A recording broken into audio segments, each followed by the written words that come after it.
I'm live. Hello, everyone, and welcome to Satsang. As always, we will be answering questions and digging into the nature of reality, as I want to do. That's what the purpose is. But I have found that people really like when I start Satsang with some music and some meditation to attempt to bring us very nicely into the space of satsang. I have acquired a beautiful crystal bowl playing the note D since before, so I'm going to include that in as well as the people begin to enjoy to join us.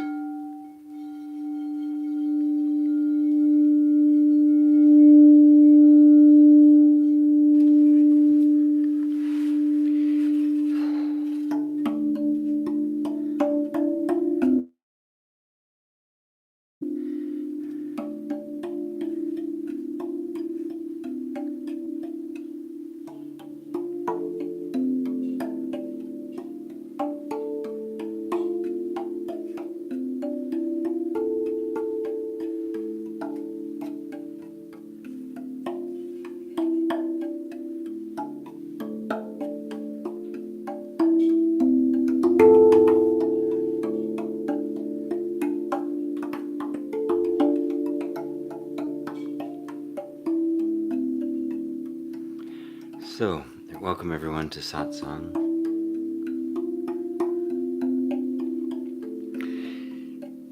As we get start transitioning, it's a good way to put it, from our activities of the day, from all the things that we've been doing, all of the things that have happened so far today, yesterday, and I just invite you to let all of it go.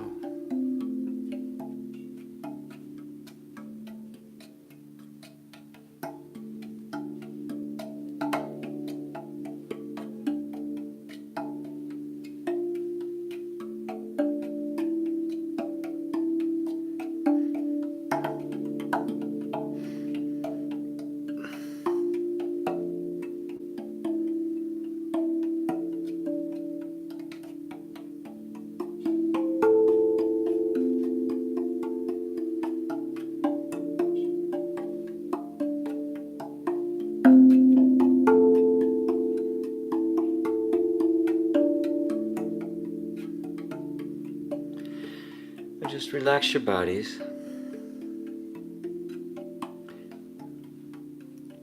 Leave your mind outside.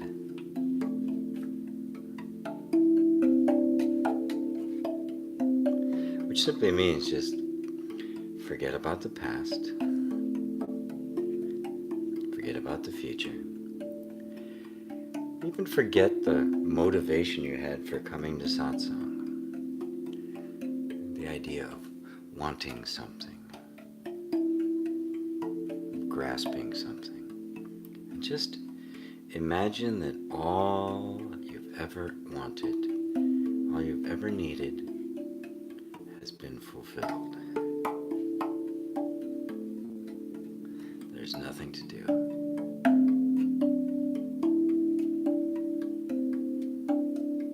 Absolutely nothing you need. Nothing to gain. You know, lack is an illusion. It's a false belief.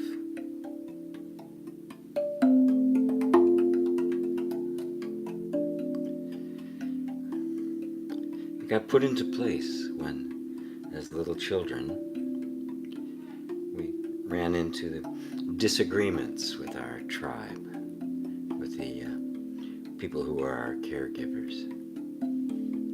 And suddenly we felt cut off from our natural inclinations.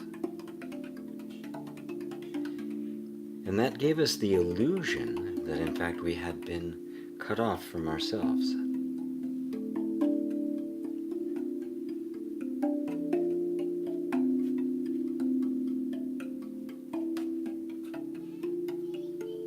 And in fact we haven't.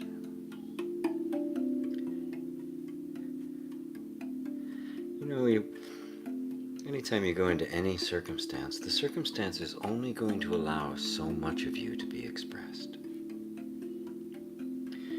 And just because a particular condition or relationship or circumstance only allows certain parts of you to be expressed, doesn't mean the rest of you isn't there.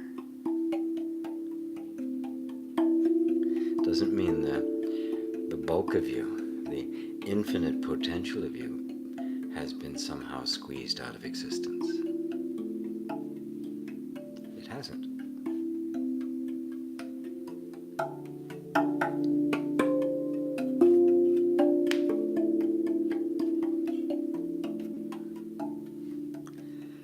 You are still exactly the same infinite, illimitable, timeless being, consciousness that you have always been. But we do acquire beliefs, and that's unavoidable. Our beliefs, our concepts, our ideas, they're how we engage with the world. They're how we function, really. The only mistake we make is thinking that the limits on our person are actually limits on us. If water is poured into a very small container, does that mean the water is nothing but that container? Doesn't the water maintain its capacity to take any form whatsoever? Of course it does. Take it out of that container, put it in another one, and what have you got? A completely different experience for the same water. Consciousness, your true being, is like that. It is like the water.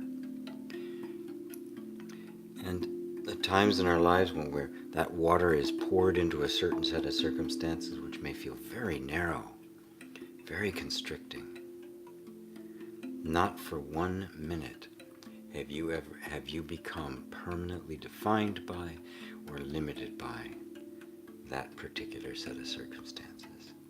It's only what those circumstances will allow you to express in this moment. They never, ever are a definition of who you are.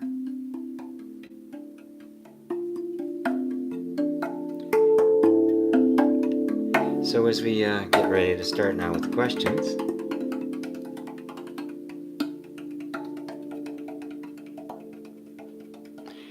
just kind of bear that in mind, that you are not what you think you are. You are not the least bit limited.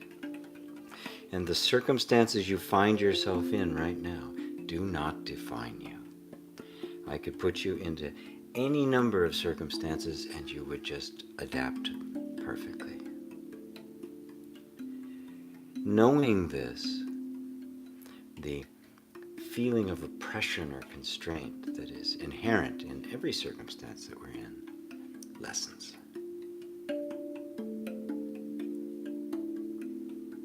And we realize it's only temporary. It's going to change. So if you happen to have your eyes closed while I was doing this little introduction, take a nice breath, move your body and open your eyes.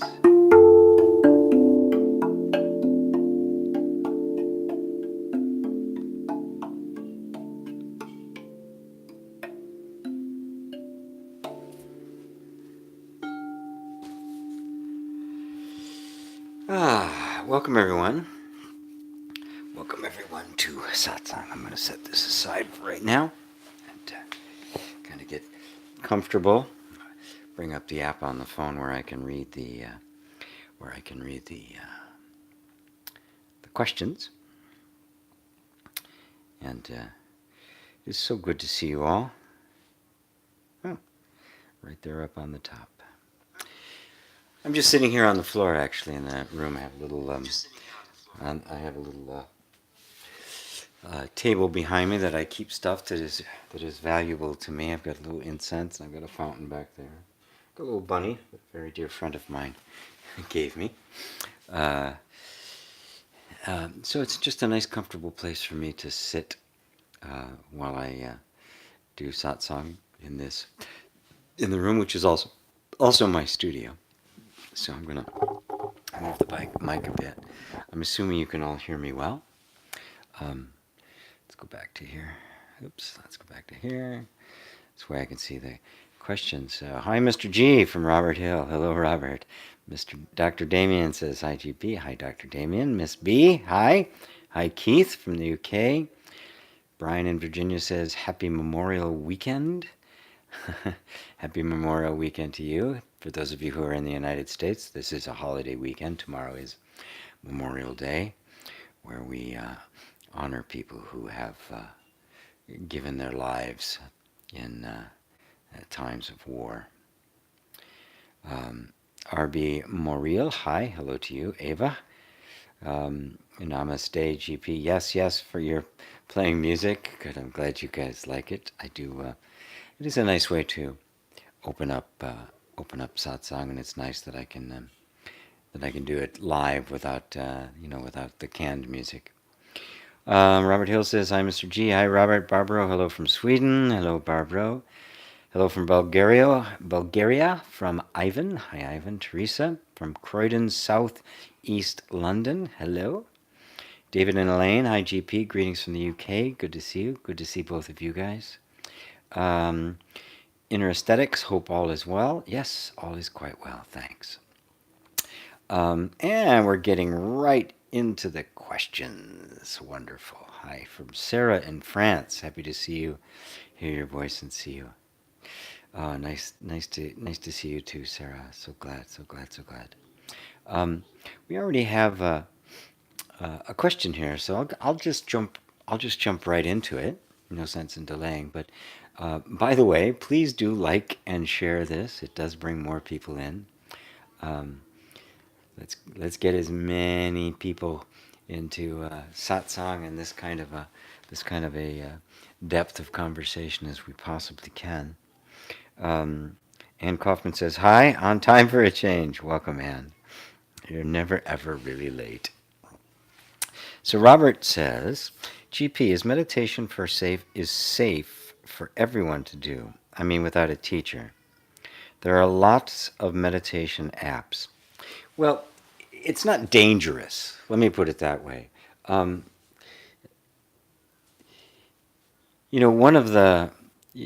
There's a lot of meditation apps.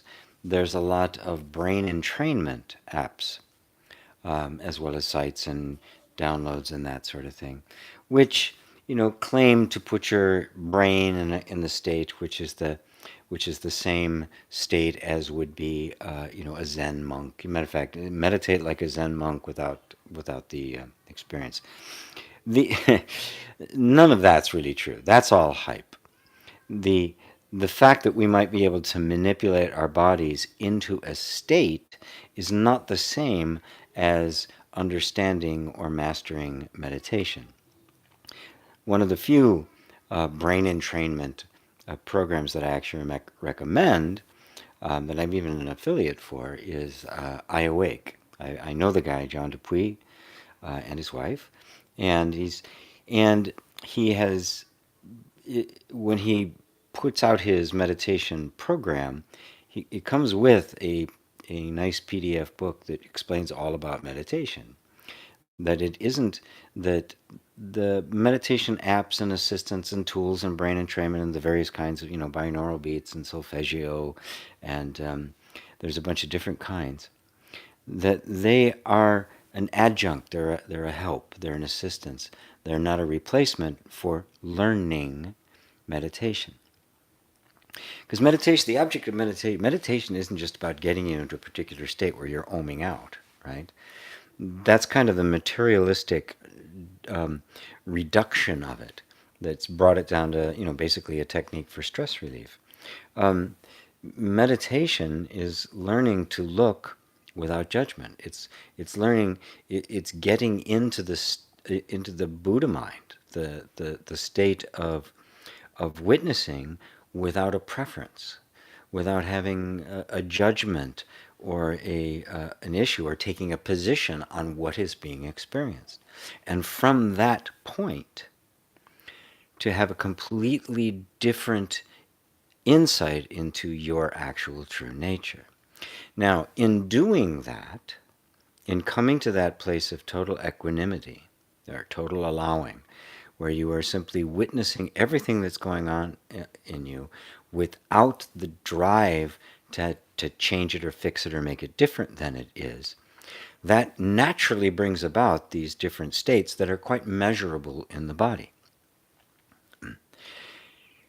The big mistake is thinking that then if I manipulate the body to be in, to have those states that meditation causes, that somehow now I'm meditating. And it's simply not true, right? You have simply manipulated the body. It's like taking some kind of a drug to do that to your body. There's really no difference whether it be some kind of harmless thing like brain entrainment, which doesn't have any nasty side effects, or it's a drug which might have some nasty side effects. So the effect of meditating will be the same as the effect of a lot of these meditation apps, right? But they're not actually bringing you to meditation. Meditation requires a conscious intention on your side, on your part, and that conscious intention is to be the enlightened, unattached witness. Now, in that state, yes, the body calms down, the mind slows down. They can measure differences that happen in the brain.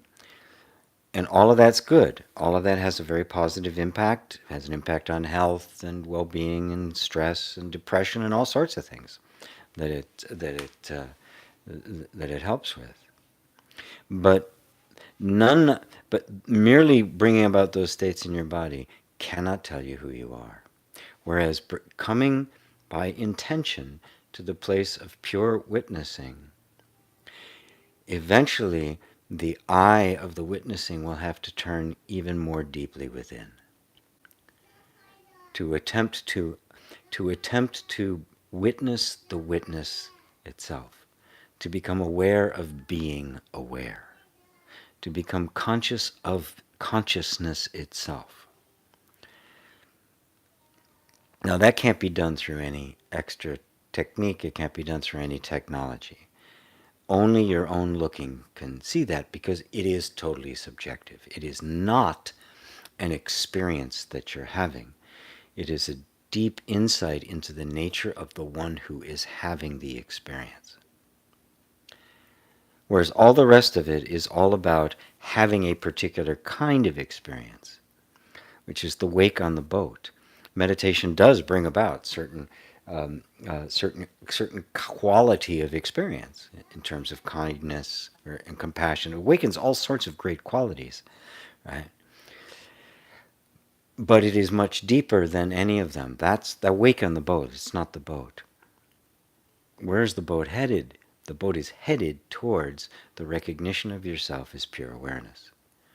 That you are not a form, you're not a body, you're not any of these processes. And while the body and the form and all the processes are influenced by who you really are, none of them can get you to that, nor can any of them grasp who you really are. You can only do that. And that sense of being in the space of complete and total equanimity, of total self-acceptance, of deep compassion that does not take sides, a wisdom that recognizes that every position you take is by definition limited. And so you find yourself in the perfect middle way, the positionless place, the place of the gateless gate. And here now you become aware of being aware. And that consciousness cannot be experienced as an object. It cannot be measured. It cannot be weighed. It has no dimensions.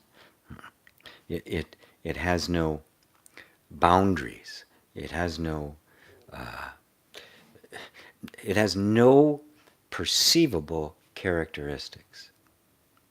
And yet it's there that you are sitting all the time, and it's from there that everything is being seen. So you realize that to know yourself does not mean knowing yourself as one object knows another. It means knowing yourself completely subjectively.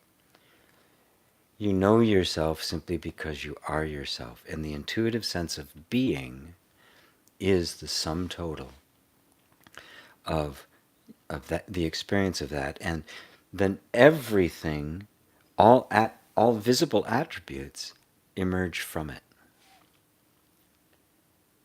So, are these meditation apps and the like? Is meditation safe for everybody? Yes. Are meditation apps useful? Yes. Will they actually get you to meditation? No. Any more than playing a video game of being a basketball player will make you a basketball player. It simply won't. It is a different kind of training. It is an internal training. Yes, there are tools. Yes, there are things that can help you. Yes, there are things that can help calm your body, which is a very good thing. But that's not the point. The point of meditation is not to create states. It is to go beyond all states. And sometimes in meditation, it can get extremely chaotic inside. And that's good, because in your meditation, when things get internally chaotic or your mind is totally distracted, it forces you further back, right? Letting go of trying to even control the mind, letting go of trying to change or control circumstances. And you sink into a place that is completely beyond and transcends all experience. That's the real point of meditation. It's also the point of inquiry and the point of devotion. It really is the point of all the paths, to bring you to the place of completely surrendering any idea of what you think should be, including the ideas you hold about yourself. So, I hope that answered your question there, Robert. Oh, you did say without a teacher. Obviously, it's better to have a teacher, right? But you got to have a good teacher. You got to have a teacher who actually knows how to do it. Right? There's a lot of people out there who do meditations, who guide meditations, who teach meditation, who really don't know what it's about. And the way you can tell is, are they talking about meditation as something, a means to bringing about an end, or is meditation a deep inner inquiry, a deep looking into the place from which everything is being seen? The latter is true. The former is not. Yeah, it's harmless. It's not going to hurt you. But it could very well postpone the real significant, the real meat behind meditation. So, I hope that answers your question, Robert. By all means, ask me some more. Follow up if you need more. Warg671 says, "Hi GP, thanks so much for satsang. You're very welcome." Sanchezx or Sanchex. "I have chest anxiety since beginning of 2018, when I had an awakening experience that blew my mind. The ego backlash was as heavy as the awakening. I'm only 20 years old. If you can throw some advice, I would appreciate it. Love." Okay, I can, actually. It's not an uncommon thing, actually. Yeah, the ego is going to backlash. The only reason you're suffering is because you think it's supposed to be otherwise. You think something's wrong. Maybe it wasn't really an awakening. I got more to do. Why can't the ego just be quiet? Why do I have all this anxiety in my chest? There's all sorts of energy from lifetime after lifetime of being on the track of trying to be someone. It's kind of the fundamental asana is this innate drive to be someone. And it produces life after life after life. So what you're feeling in your body is more than just an anxiety or something or some kind of pressure in your chest. You are feeling the energy of almost time immemorial identified with the separate self. Now, just say yes to it. There can be no suffering without resistance. Because you've had an awakening experience that was probably quite blissful, this feels even more contradictory. It feels like it's a really big problem, something that you have to get rid of. But I say, no, you don't. You do not need to get rid of anything to be who you are. The recognition of who you are will unfold in your life in whatever way it needs to. And oftentimes, in order for the fullness of the path of the Bodhisattva or Buddhahood, requires the uncovering and releasing of all of this pent-up stored energy. So it's not a mistake. In a sense, in the awakening, the ego becomes a bit of a friend. Right? It's that annoying voice that keeps nudging you, that keeps reminding you to return back, to let go of the way you think things are supposed to be, which is the essence of the separate self, and instead completely surrender to whatever this moment possesses without a story. Take away the story of your awakening and this experience and why is this happening, and just go to what is actually happening. A tension in your chest. How did you describe it? A chest anxiety for a year or over a year. Right. All right. There is a sensation in my chest. Now, take away the word anxiety. It's just like it's a feeling of anxiousness. Right? And I'm using words here to describe it, but go beyond the word to just a feeling, a sensation in your chest. No story nor anything. And now there's just a sensation. Now, without that story, that sensation has no meaning. It is not a reflection on you. It says nothing about whether your awakening was true or not. Your awakening was valid. It means nothing unless the mind projects a meaning on it. No event that happens, no event whatsoever, has inherent meaning. Right? This is so important to get, absolutely critical to get. Nothing has inherent meaning.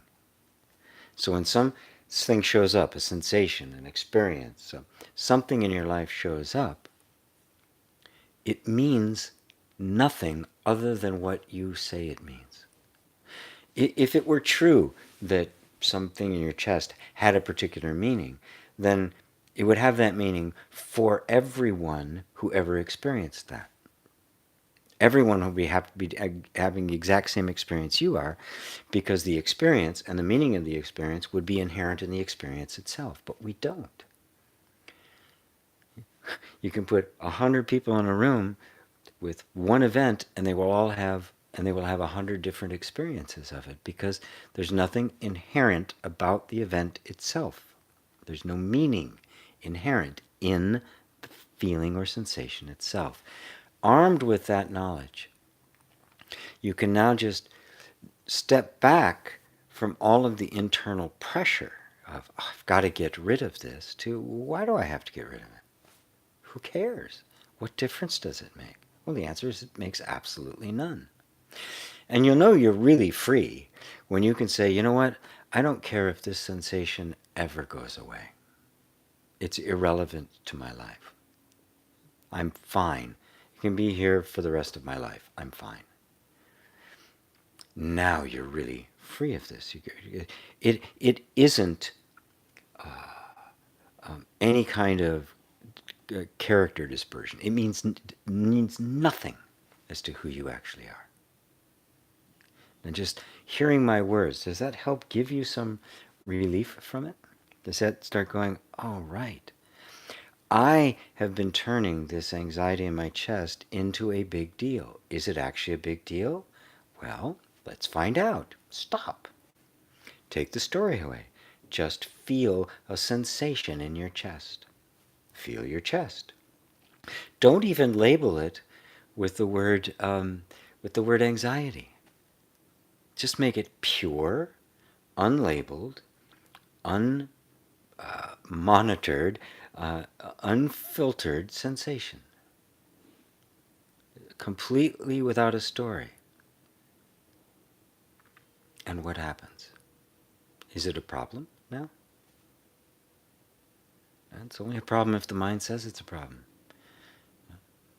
So, when this feeling is here, what does it mean? It means this feeling is here. And you'll notice that as you sit with it, it'll go away. It may come back, go away again. But who cares? You know, folks, when we experience an awakening, maybe even the awakening, that's not the end of the line. It's actually the beginning of the line. Even the tiniest little glimmer of who you are begins to penetrate the entire energy system and to dissolve and to expunge false beliefs, false patterns, false ideas. It begins to dissolve the sense of being a separate self. And for most, that does not happen instantaneously. It happens very gradually. There are moments of just enormous insight. And sometimes that insight lasts forever. The aperture opens and doesn't close. But sometimes it does. And that used to cause me a lot of misery. Now I don't care anymore because I am not, my life doesn't depend on whether that aperture is open or closed. I'm the one that witnesses it opening. I witness it closing. So ultimately it means nothing. So now just completely, openly, open-heartedly welcome that sensation with no story or meaning attached to it and see what happens. You'll notice that it cannot sustain itself. The suffering is in the interpretation of it, not in the actual event itself. And that when all of that is removed, when the story is removed, there's nothing to sustain it. And not immediately, but eventually, sometimes very quickly, the energy will just dissipate because it has no story supporting it any longer. So, thank you for that, Sanchez. I think I saw something go by. Let me see if I can scroll down here really quick to see if I got a reaction. Yes, just hearing your words and experimenting with what you were talking about, not caring about the feeling, I felt the anxiety go away a little. Yes. Yeah. The word I don't care about it is a little strong because it's like kind of turning away from it. Just, I don't mind. I don't mind the fact that it's here. It's okay. Krishnamurti, the great spiritual teacher, one of the greatest spiritual teachers of the 20th century, was asked, "What's your secret?" To which he commented, "I don't mind what happens." So when you don't mind these sensations and things coming up, as they must do, right? You are just this open space in which anything can happen, and in which an entirely new universe for you will be created. Let's see. David and Elaine, hi. My smartphone periodically tells me there is a power-intensive app consuming power in the background. And do I want to disable it? Is this an accurate metaphor for the separate self?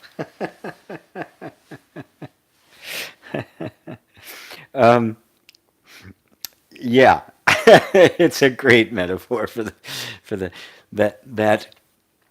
that sense of being a person, of being the separate self, does consume an enormous amount of energy because it's not true, and because it's not true, it requires a lot of energy to sustain it. Right? Something that is true, right, is self-sustained, right? And you don't have to get up in the morning and start the wheels of industry for 2 plus 2 to equal 4. It just does, right? It's an eternal, unchanging fact. So it's self-sustained. It doesn't need any extra energy to maintain it. A falsity does. I mean, if you look, I mean, the governments of the world and businesses and all the large corporations that run things spend billions upon billions of dollars to convince us things that are true that aren't true. It's an enormous amount of energy and control of the media, which I once heard a great comment on the media as being spreading darkness at the speed of light, is in the business of sustaining lies, half-truths, falsities, manipulations. So it requires an enormous amount of energy. And that's just the personal amount of energy that we have, that it takes us to sustain the sense of separate self projected across an entire world. Right? So the sense, because the sense of a separate self, the person, isn't who you actually are, it is simply an idea, it is constantly needing reinforcement. It's constantly needing things in the environment to tell it, oh yeah, you're okay, you're good, no problem. Right? This is who you actually are. Don't worry. And if somebody threatens that, we'll defend ourselves. We tend to hang with people who tell us about ourselves what we want to hear. A lot of times in our intimate relationships, when that doesn't happen, when they become more truthful, we get out of them. It takes an enormous amount of effort to sustain something that isn't true. So yes, there's this background app running that's saying it's consuming all sorts of power, it's running the battery out. Good thing, the good news is that your actual battery can never run out of power. But that's only when we realized where that battery actually is. The real you, the truth about you, does not need anything to sustain it. It's simply the truth. It is simply what is. What is can never become what is not. What is not can never become what is. And so, yes, whenever you feel like you're struggling, you're identified with the separate self. Whenever you're feeling stressed, you're identified with the separate self. Whenever you're feeling depleted, spent, exhausted, you're identifying with the separate self, which is just a sinkhole for energy because the egoic mind needs constant reinforcement. Why? Because it's not real. Because there's not actually anything there. A fabrication requires layers upon layers of support in order to keep that fabrication alive. And that, of course, is the energy that we feel being drained out of us. Withdraw back. Does it require any effort to simply be aware of your own being?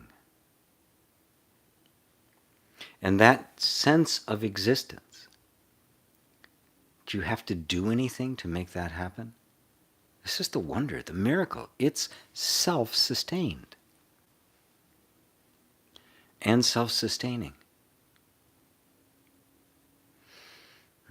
So hopefully that answers it for you and put some insight into the entire thing. Arby says, do you believe everyone is you pushed out? Um,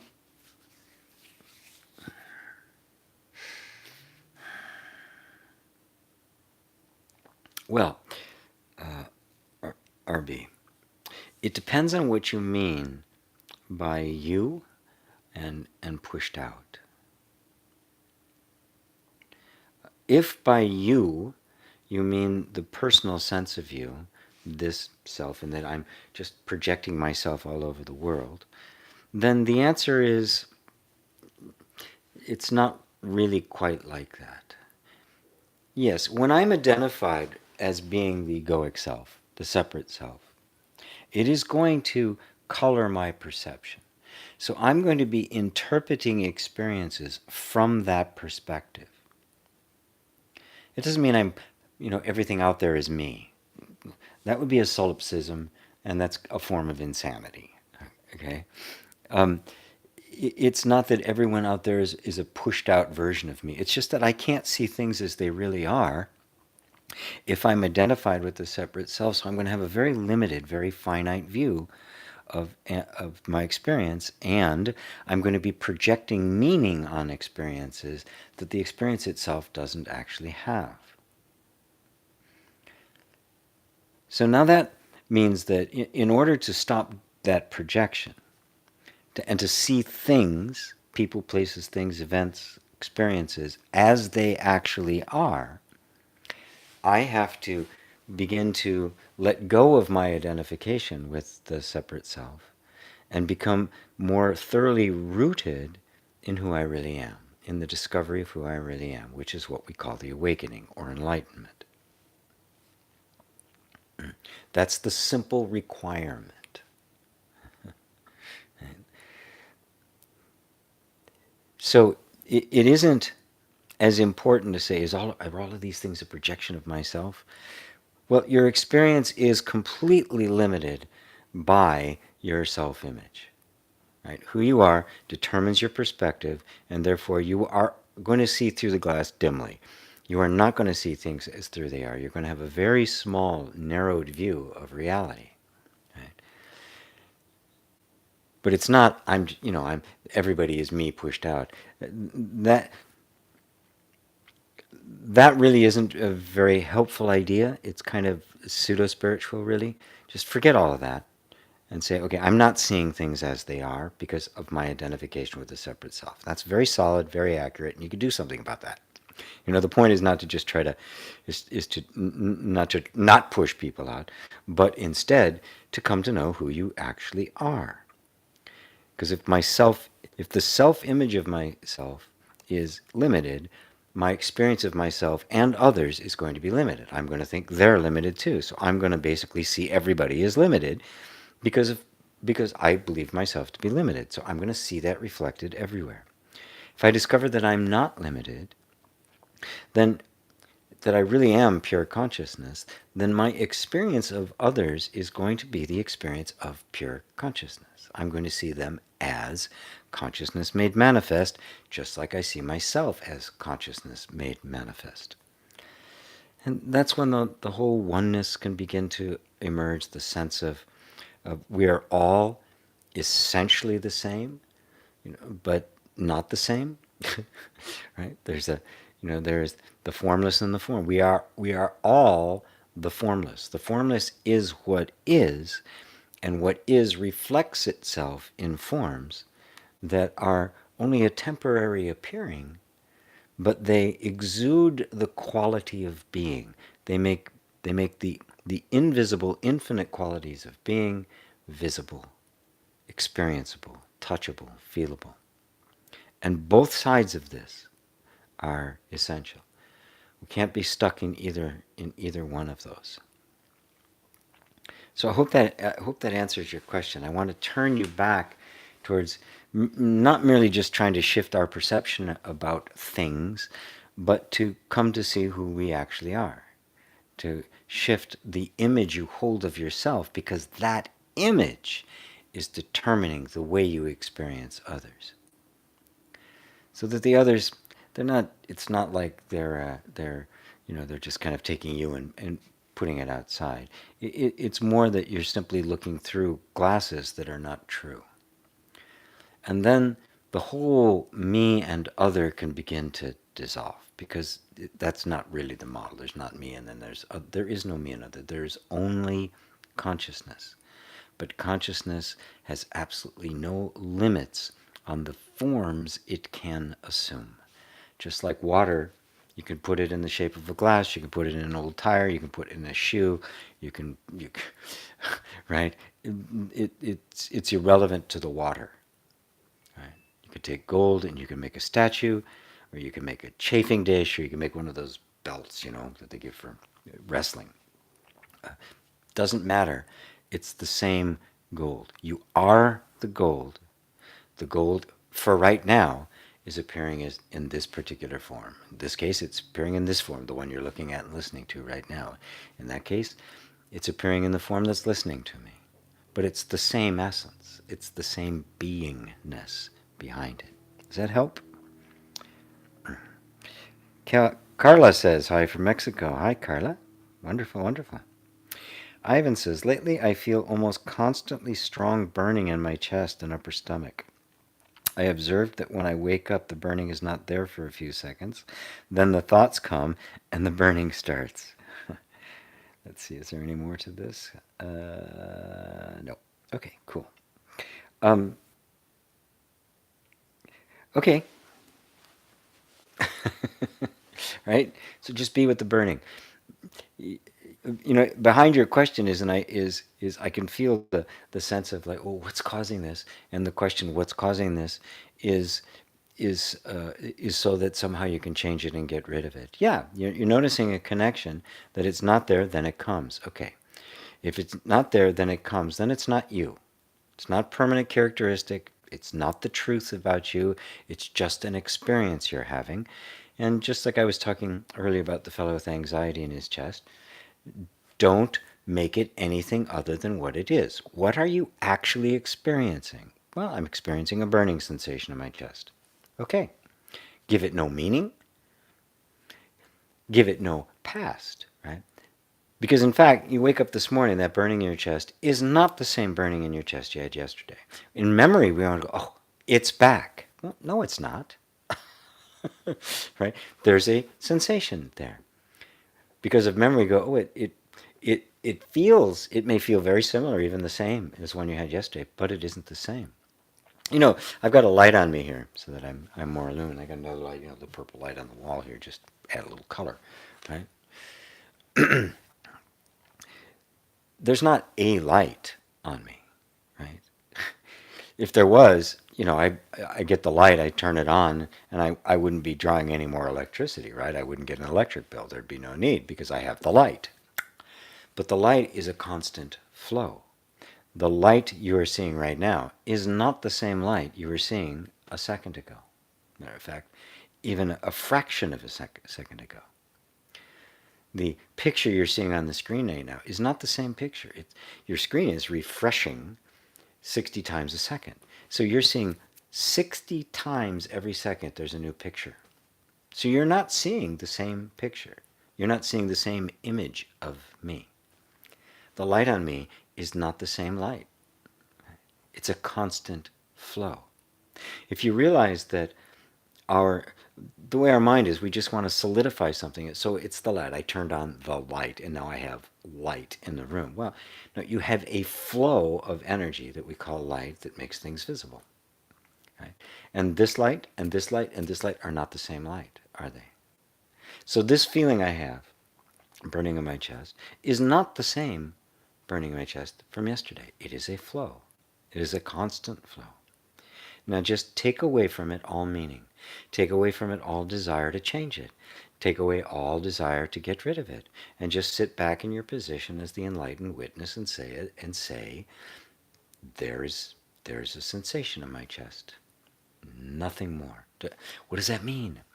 Nothing. There's just a sensation in my chest. When there's a sensation in my chest, it means there's a sensation in my chest. Don't give it anything beyond that. Anything beyond that is a story being created by the mind under the direction of the separate self. because nothing has inherent meaning, only the meaning you give it. Which means the truth about everything is it is simply a cosmic event, simply something happening in this moment. And I am the witnessing consciousness that is here before it happens, witnesses it arising, witnesses its duration, witnesses it subsiding, and then it's gone. And that is the end of suffering. Not whether this is there for a while or not, whether it goes and comes back, whether it stays for a while or doesn't. It has no effect on you whatsoever unless you tell the story about it, in which case your story creates the meaning which creates the suffering. Without that, no suffering. What is it? Just a sensation in my chest. Animals don't suffer. We project suffering on them. They feel pain, of course. Everything feels pain. It's squeezing. But they don't suffer because they have no story about what they're experiencing. They are completely and directly connected to experience itself. Our minds create suffering, and only our minds create suffering. There's no suffering in life. There is pain. Undoubtedly there's pain. I'm not pretending that, right? But I want to alleviate suffering. I can't alleviate life. I don't want to. I just want to alleviate suffering, which means I want to take away everything that has been projected upon your life that isn't actually the truth of your life. And that's how suffering ends. So, how's that for you, Ivan? Thomas says, hi from Lithuania. I don't think, have you been here before, Thomas? I don't think so. I don't think I've had anybody here from Lithuania, but wonderful, wonderful. So good to have you. Inner Aesthetics. I love that name. Hi, GP. Could you speak to the many spiritual teachers on YouTube? Your advice on what to look out for, what we need to be careful of? Robert Hill says, thank you for my previous answer. Good. Okay. Well,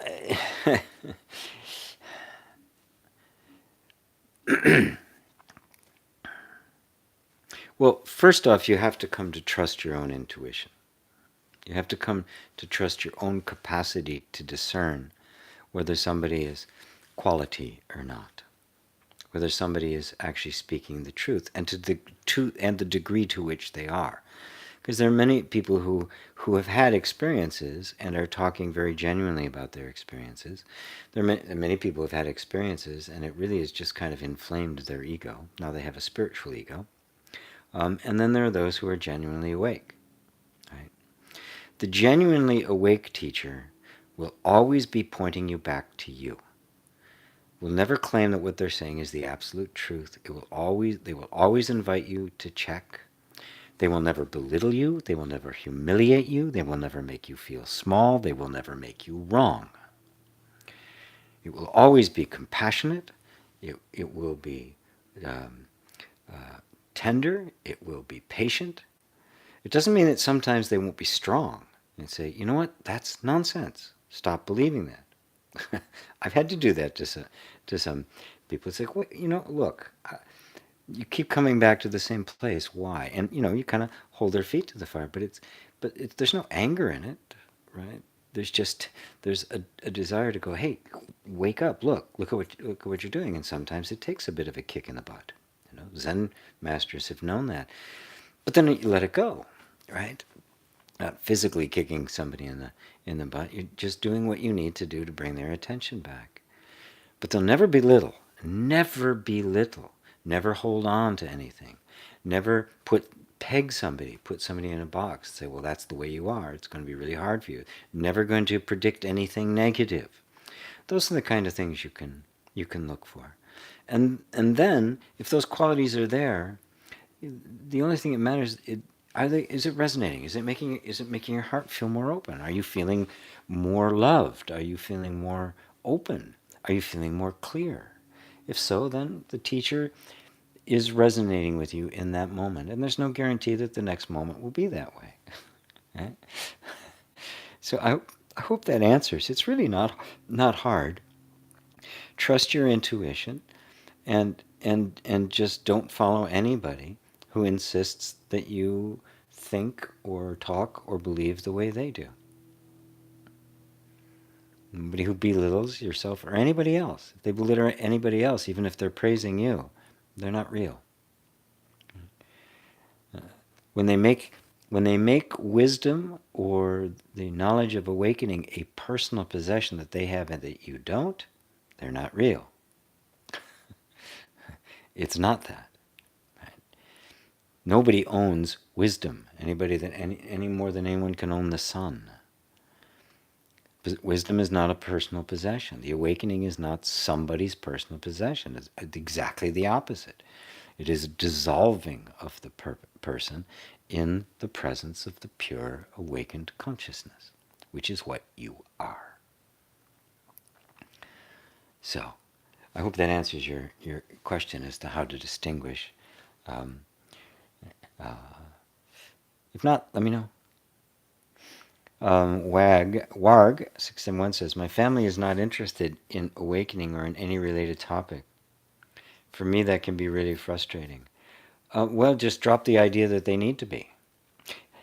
Now, I totally, I don't want to sound flippant about that, right?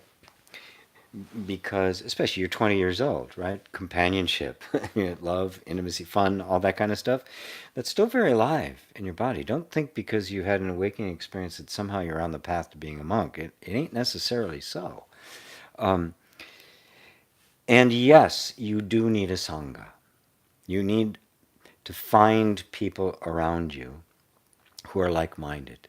So look up non-duality meetup groups, spiritual meetup groups. Some of them are going to be nonsense. They're going to be really silly. But you're going to find that there's a lot of people in the same boat as you, where their families are not really interested in this. It's been kind of a spontaneous event that took place. I mean, my family certainly wasn't when this happened to me a long, long time ago. So just kind of open yourself up to finding those that are like-minded, those whose hearts are in the same place.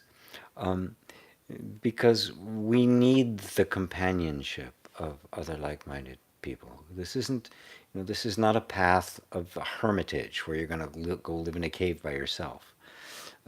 It's not that at all. We need the environment of a sangha. That's why the three treasures of Buddhism are the Buddha, the Dharma, and the Sangha, which is the community of the seekers after truth. So find people who are in that state, and let go of the idea that somehow you know something they don't. Let go of the idea that the fact that they aren't really interested in what you're interested in is causing suffering. It's not. The fact that they're not is not causing your suffering.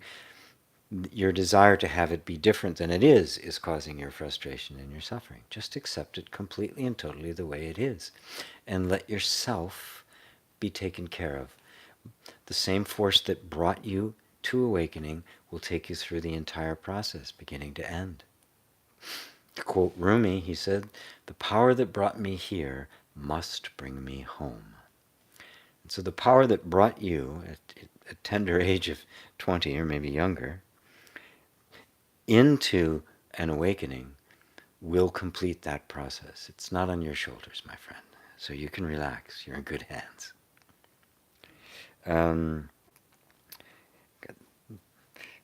Mansen gives me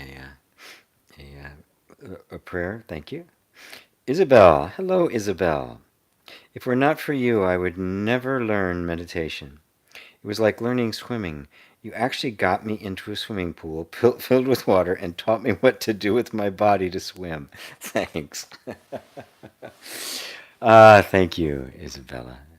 And by the way, Isabella is now a very competent and wonderful meditation teacher in her own right. I think you even have like the meditation club or something on Facebook. So Isabella, really type in the link to your group in Facebook. Yeah, because she knows how to do it now, and it was a joy to get you there, to show you how to do it. So thank you.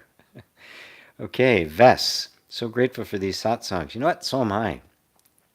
Thank you so much. Can you talk a little bit about yoga and how it releases locked patterns in the mind-body system? I'm going through some great changes after starting. Yeah, matter of fact, that's what it's for. Now, now again, you said yoga, and and in the West, when we say the word yoga, we're always referring to the exercise regimen, aren't we? We're always talking about the exercise, the physical exercises, stretching and all of that sort of stuff. And we're also talking about the fashion and yoga pants and all of that, which is great. There are actually 6 paths of yoga. What we experience as the physical yoga, which is hatha yoga, which is one of the 6 paths, is a very watered down version of it here in the West. If you approach it with the right mindset, and see if you can actually find hatha yoga, the classical hatha yoga, because now there's like Bikram and hot yoga and Ashtanga and Kriya yoga. And there's a million different kinds of yogas right now. It's just kind of the nature of the West. We have to put a spin on it, so mine's different than yours. It's a marketing kind of thing. But try to stick very close to the classical, which is really all just about poses, holding the pose, and just watching all of the reaction, watching how your body aligns itself to eventually master and stay in the particular postures. That is a metaphor for what is happening on a deeper level, the ultimate posture being the posture of myself as pure awareness. That's the ultimate posture. It's the ultimate inner state, the inner asana, as it were.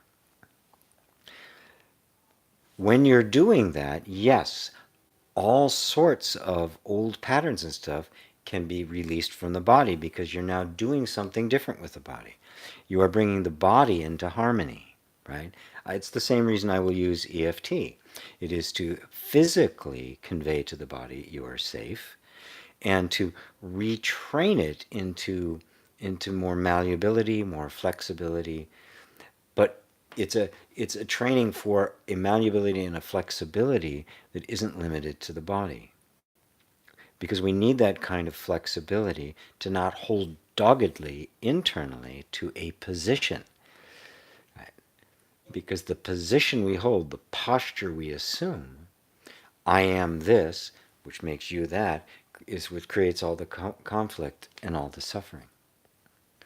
So come to your yoga practice as if it were a form of meditation, because that's what it actually is. It is engaging the body in a form of a meditation, which is my preference is for those yogas, like Hatha Yoga, where you actually hold a pose. One of the good things about the hot yoga is they do that. You get into a pose and you hold it for a period of time, right? I did another one, Nam Yoga, and some of them they would hold for a long periods of time, 10, 15 minutes, holding a pose. It becomes very much a meditative practice. And you really have to stay present, because if you don't stay present, it starts hurting like hell. It just does require a different level of presence and awareness and engagement and focus that you don't get. And like vinyasa, I don't like vinyasa at all, because it's just like exercise, flowing from one thing to another. There's never a moment where you actually become still. And vinyasa is what they teach in most of the gyms and the like, because it's most like exercise. It's pretty far away from what yoga is really meant to be. So treat it, treat it as, sorry for all, apologies to all of you who are vinyasa yoga fans. Treat it as if it was an adjunct to your deepest inquiry as to who am I really. Bring that with all the time. All the time, all the time. Let it be an opportunity to watch how you react, how you want to shrink away from things. Watch how your mind creates suffering through resistance, when in fact the body is being very cooperative and very engaged. Simultaneously, it will strengthen the body. It will open up channels of energy. You may find things be releases. You may find a moment of euphoria. You may find some pain come up. All of that is the way it's supposed to be. When it comes up, the point of it is to come up, and the point of it is that you receive it from the what I call the yoga of allowing, the posture of pure equanimity, in which case everything can be received. So yoga ceases to be a means to an end, like meditation ceases to be a means to an end, and it becomes a way of actively engaging in this very moment, wide open, with your eyes wide open, with your heart wide open, with no prejudice, with not taking a position, to simply experience this moment as it actually is. Walking meditation is very similar. They do a walking meditation in Zen and several other traditions as well. So meditation doesn't have to be simply sitting in one place. Meditation is whenever you are actively aware of, of, of being aware, whether you're sitting quietly just watching your thoughts and your emotions and your sensations, or you're actually engaged in a conversation, if you are totally open and hearing and engaged, simultaneously aware of yourself being open and engaged, you're meditating. Which means meditation is something you can do all day long. And you should. It becomes a way of life, it becomes a state of being. Those of you who have been liking and sharing, thank you very much. I do appreciate it. Those of you who have not yet, please consider. Let's see. Bloop, bloop. This is meditation. Not sure what your question is. Bloop, blop. Yeah, I'm not sure what you're referring to. Happy to answer. Dave and Elaine. If the organism has a chronic condition, like me, would this still be identification with the separate self? With thanks, Elaine. The organism has a chronic condition. Like you do? Do you have some kind of a chronic condition? Would this still be identification with the separate self? Let's see.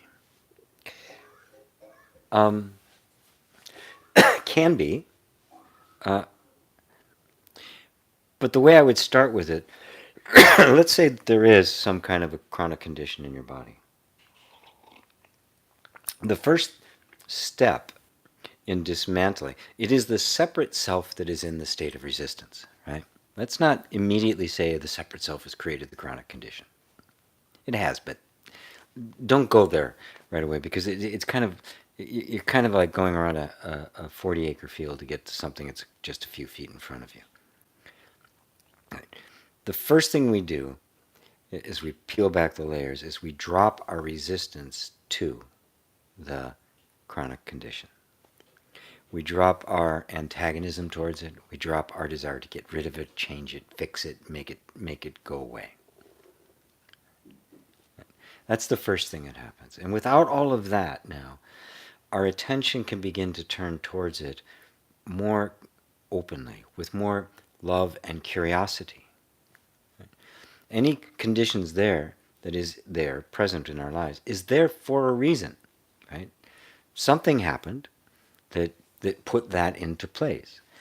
The body is an infinitely intelligent system, and nothing gets put into place that isn't it reacting to some kind of stimulus in the environment that it needs to compensate for. Right? So if we want to relieve that, and of course we do, we really need to understand what it is that it is trying to compensate for. But we can't figure that out with our minds. We can't just say, oh, that's what it is, and try to figure it out and connect all the dots. That's a waste of time. So instead what you do is you simply approach that sensation, approach that feeling, approach the chronic condition, and just break it down into the most, uh, uh, into direct experience. I mean, even the idea of chronic condition is that I have this sensation in my body, and I had it before, and I've had it a bunch of times, therefore it is chronic. As I said before, the light on me now is not the same light that was on me a half hour ago. Matter of fact, it's not the same light that was on me a split second ago. The condition in your body this minute is not the same as the one that was there yesterday. So we can even drop the idea of chronic, and just go, there's a sensation here. And I'm aware of my resistance to the sensation. Okay, I can't get rid of the sensation, but I can let go of my resistance to it. I can open my heart to it. I can allow myself to feel. I can just feel this for what it is, and I can peel back all the story I have about it. Just, well, what is this? And when I realize that the truth of me, the reality of my being, is not the least bit affected by anything that I might be feeling or experiencing, suddenly the condition becomes less pressing. It loses a lot of its authority. And now it simply becomes a matter of, well, what is the body doing and what does it need to do? Is there something I need to help it with? Maybe I have to stop eating some kind of food, or maybe I have to start eating some kind of a food. But what I do is I just turn directly towards the sensation and I say, what do you need? And I listen. I'm open to hearing what it has to say. I'm not going to impose my will on it. We got to get rid of this. I mean, that's the way Western medicine works. Everything just becomes a drug now that you give it to suppress that feeling. Well, it doesn't do any good. It doesn't really get rid of the cause. And oftentimes the cause of these conditions can be completely outside of where our minds can go. Your mind can't imagine an event that took place in a past life, 2,000 years ago, and there's still this energy that's present here. Mind can make stuff up about it and try to imagine it, but it really can't fathom that. But the energy that's stuck, whatever this energy is, whatever this condition is, it knows why it's in the condition it's in. You don't need to know. It knows. So I just ask it, what do you need? I will do anything, knowing full well that the presence of this condition is no reflection on me.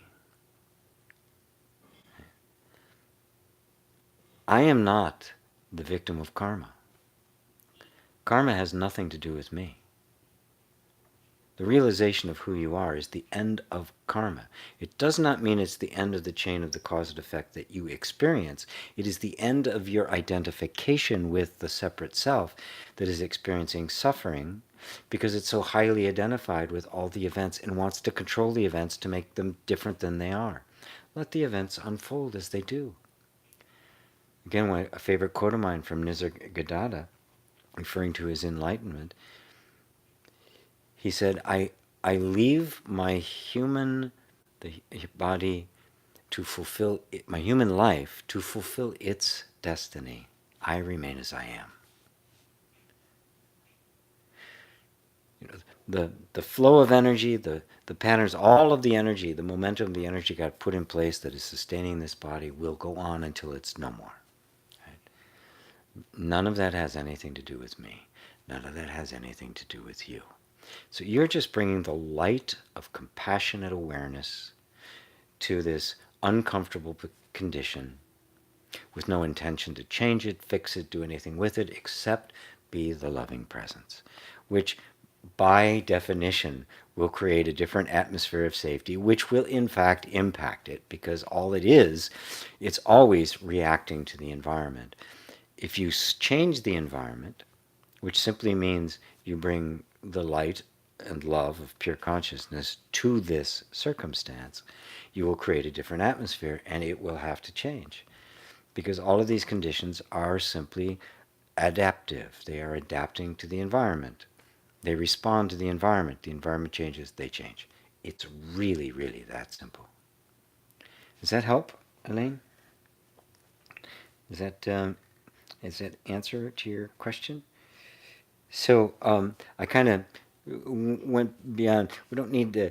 Was the cause of all these conditions a separate self? The cause of karma and creating new karma and perpetuating and the energy and momentum of suffering is caused by the identification with the separate self, for sure. But looking for a specific cause and that sort of thing is not helpful. You don't really need to.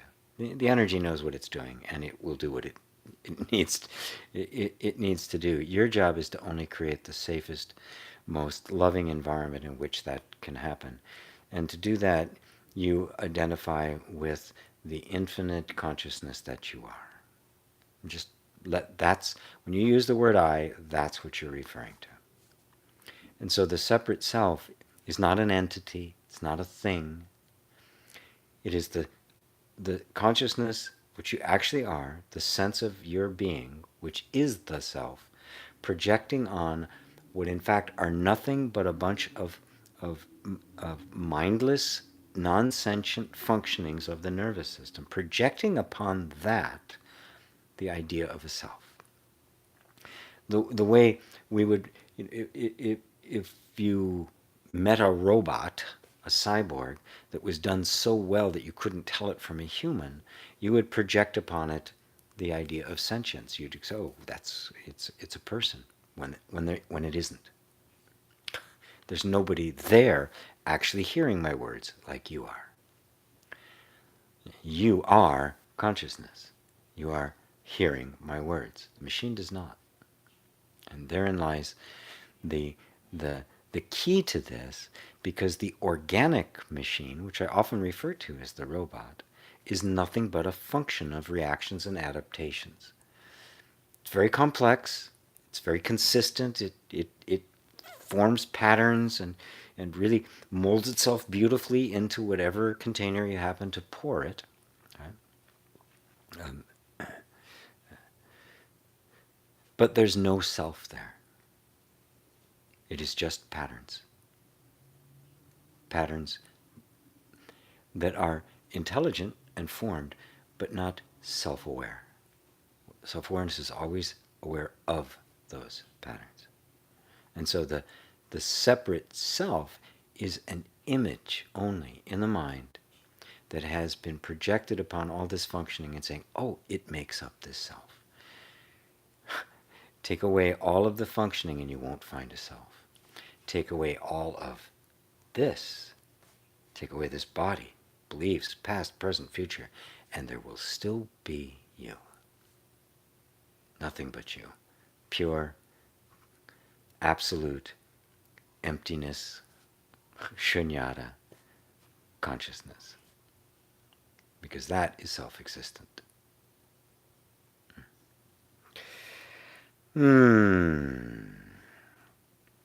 Sophie Austin, Dear GP, could you speak about attention placing on who I am?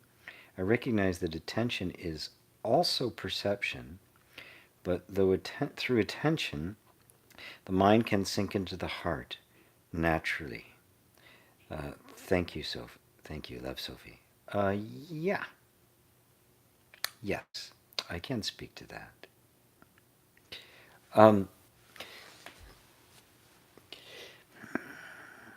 There are three things, three really powers that determine the sum total of your experience. That is attention, belief, and identification. Where our attention goes, and what we believe to be true, and what we identify with as ourselves. And of course, they interact with each other, don't they? Right? If I have a strong belief about something, my attention is going to go towards that belief. I'm going to very naturally filter out things that contradict that belief, not see them, and I'm going to be amplifying those that confirm it. Your attention is like a flashlight. I mean, there's all sorts of stuff around, right? But you're not seeing it, right? Your attention is kind of like here. Now, oftentimes we confuse attention and our focus of attention for consciousness. We think, oh, this is consciousness, and this is, I'm not conscious of, but it's not. It's only the window through which consciousness, which is infinite, is seeing. Right? Focus of attention. And this focus of attention is determined primarily by what we believe. And the mother of all beliefs is identification. Who you think you are will shape the entire range of beliefs that you have, and that will shape the entire range of perception that you experience and your focus of attention.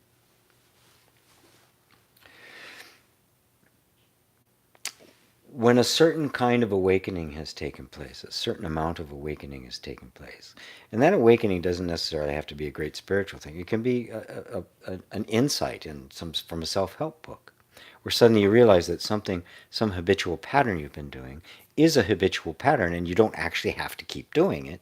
That's awakening of sorts. Consciousness has awakened to something that it was unconsciously identified, accepting as a truth and not questioning. The very fact that you look at it now, wait a minute, is that really true, means an awakening has already taken place. Otherwise, you couldn't even question it.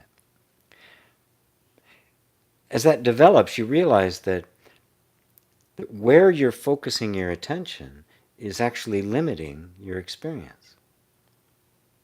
I say, well, okay, what if I'm to focus my attention elsewhere? And this is kind of the foundation of, vision boards and affirmations and like that, which are, nothing wrong with those. Nothing wrong with those things, right? It's like, oh, if I'm constantly focused on lack, on what I don't have, I'm going to be feeling the sense of lack, and I'm kind of going to be perpetuating it. So what if I was to start focusing my attention on abundance? What if I was to look around and see, well, look, there's plenty of abundance everywhere. Everywhere I look is abundance. There's an infinite amount of air available. The leaves on a tree, the blades of grass on the ground.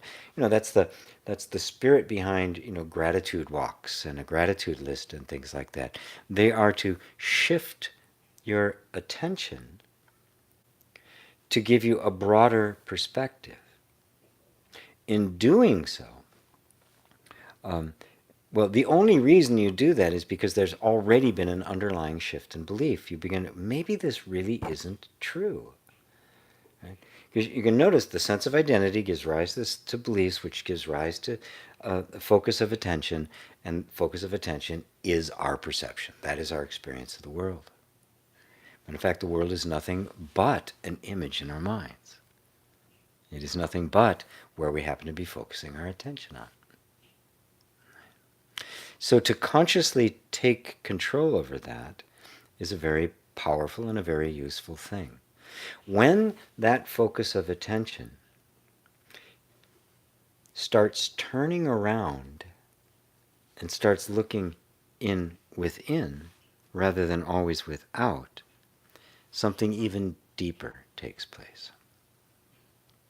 A completely different kind of realm can open up. What we begin to start paying attention to our feelings, the interaction of feelings, our reaction to things. We begin to pay attention to the quality and character and tendency of our thoughts that we've been deeply identified with in the past. And suddenly, a bigger picture can begin to open. That focus of attention gets bigger. It gets, the boundaries on it begin to come off. Because what's happening? The sense of identification and belief are beginning to expand. The narrow world in which we held ourselves is beginning to get bigger. Those boundaries are beginning to dissolve.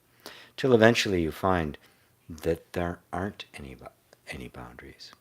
And even the focus of attention, which we need, right? You don't want to be just completely undifferentiated consciousness. In order for me to have a conversation, I have to have a focus of attention.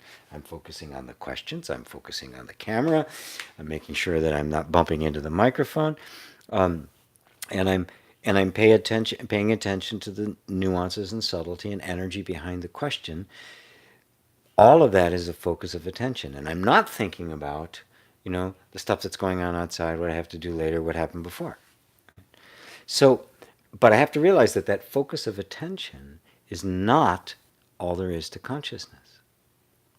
That it is simply the window through which I'm seeing. If I'm looking through a knothole in a fence, right, and I got this little opening that I can look through, and it's black all around it, it doesn't mean I'm incapable of seeing anything more. It doesn't mean that's the sum total. That's the totality of my vision. It only means that this window is only letting so much in. Infinite consciousness, what you are, is capable of letting in anything. It has absolutely no limits whatsoever. But what is getting in, can be very narrow at times, can be very expansive at times, but it can be very narrow at times. So I'm detecting, right, through attention, mind can sink into the heart naturally. Yes. When attention turns within, but it turns in with the intention to know oneself as you actually are, meaning you're dropping beliefs, you're dropping ideas, you're dropping concepts. It is the dropping of the concepts and the beliefs that causes the mind to sink into the heart. Otherwise, the mind will now be analyzing what it's experiencing internally. No belief you hold about yourself is true. Period. So every belief you hold about yourself can and should be questioned, even just dropped. It is the best position to take in the spiritual path is the I don't know mind, the beginner's mind, as they would say in Zen. You're turning inside with no preconceived notion about what you will or should find. You turn inside simply with the desire to know and be with whatever is there. That is the mind sinking into the heart. Because it is the heart opening in its expansiveness that is capable of receiving, welcoming, and allowing whatever comes. And the open heart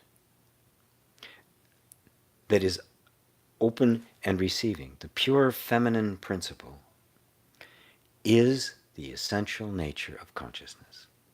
The heart and consciousness, one and the same. Consciousness is more of the wisdom path. Heart more of the devotion path, the felt path. But you have to have both. The nature of consciousness is love. And love is simply complete and total open acceptance of everything exactly as it is, with no preference. It is it is unconditional. Acceptance without condition is the ultimate of love. That is unconditional love, which is the highest vibration there is, right? For lack of a better term, it has the sweetest perfume. You might say it that way. Does that help you? This?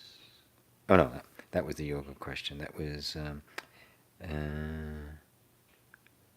was Sophie. Does that help, Sophie?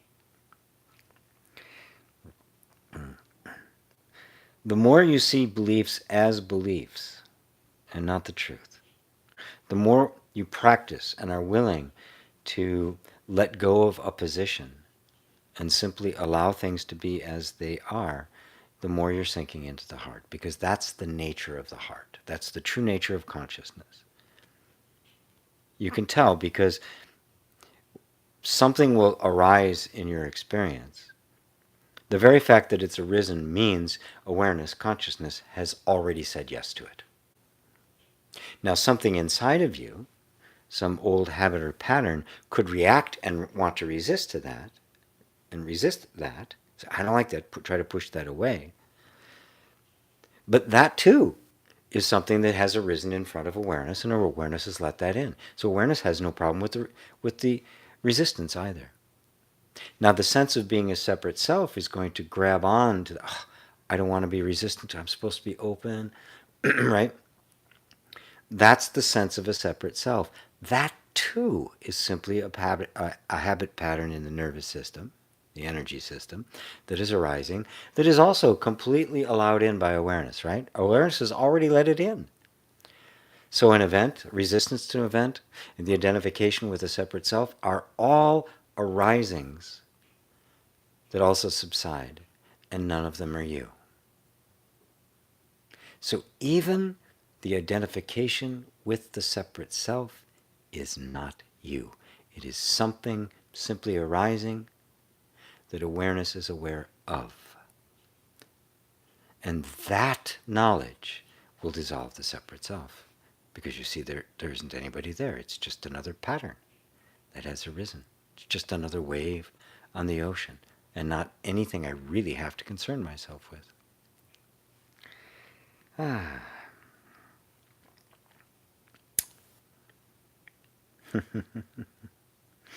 Why is it that most people are asleep? When I had the awakening experience, I felt so sorry for everyone around me. Why is it that the common thing seems to be unconscious? Sorry for my English. I'm from Spain. It's okay, Sanchez. Your English is great. Your English is fine.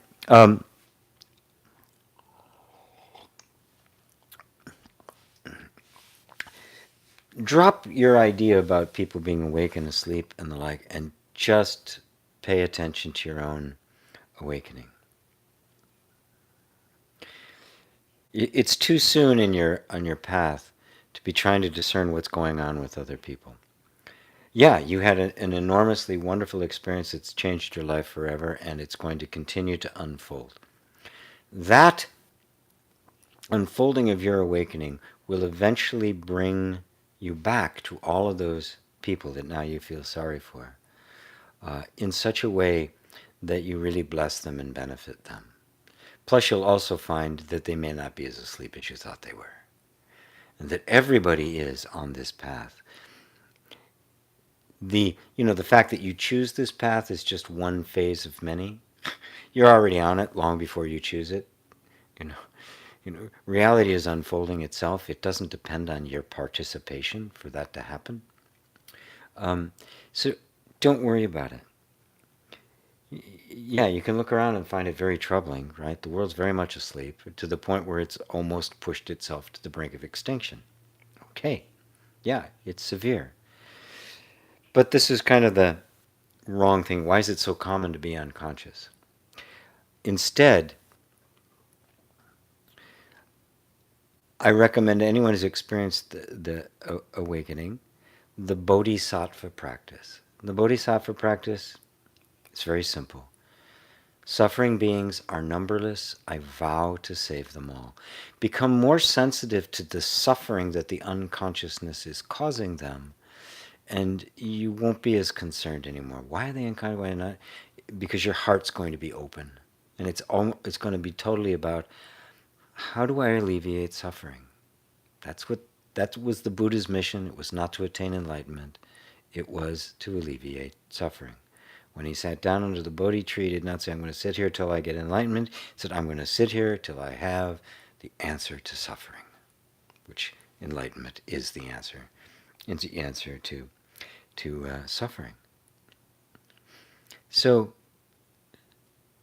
let your awakening sink deeply into your heart and become a mission of compassion. To find, the Mahayana path in Buddhism is to awaken so that you can end suffering. You awaken for the benefit of others. You do not awaken just for yourself.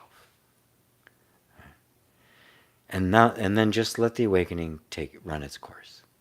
Don't worry about these questions.